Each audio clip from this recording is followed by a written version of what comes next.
one more question I have now is, what practical advice would you share about the expectant toxicity management, and especially, if you want to combine them with radiation or in the COVID era? One of the things that becomes difficult in the COVID era is if you see pulmonary infiltrates, you don't know what they are. Of course, it's important not just to trust your scans, but also talk to the patient, see what are the kind of symptoms that they're having. My approach has been that if they've not had other classic symptoms of an infection like fever, then I would not necessarily blame it on COVID, but rather consider this as immune-related pneumonitis.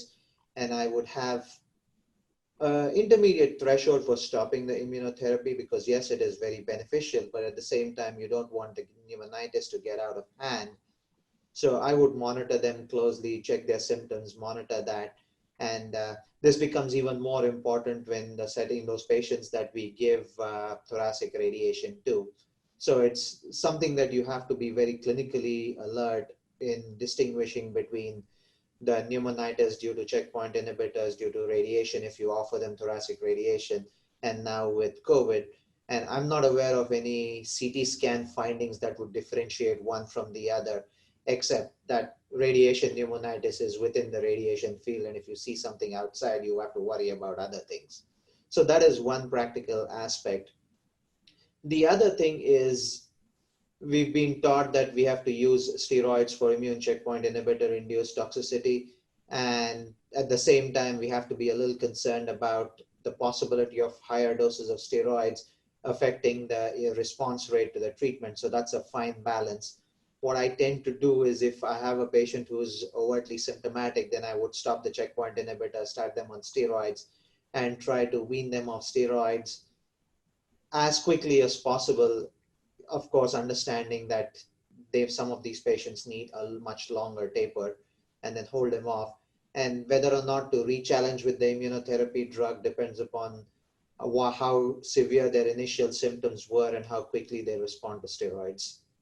So those are some of the practical tips that I've learned while using these drugs in this particular setting, especially in the COVID era. Perfect. Thank you, Dr. Gandhi. Do you have anything else to add, Dr. Shang?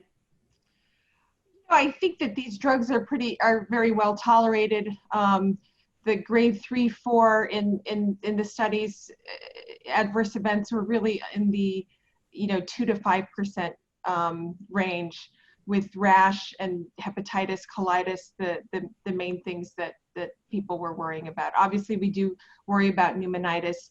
I would say that in the COVID era, we do see some of our patients with telehealth.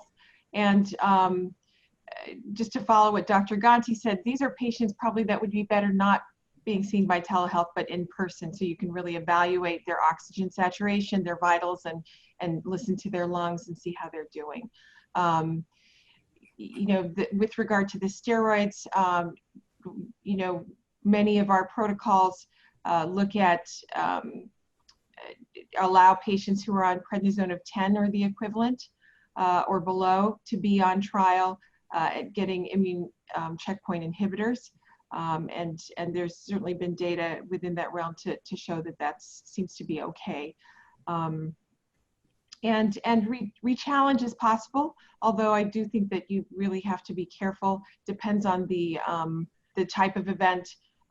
Certainly with colitis or pneumonitis, you have to be very careful. And hepatitis, I think, is not something that we generally re-challenge for. So.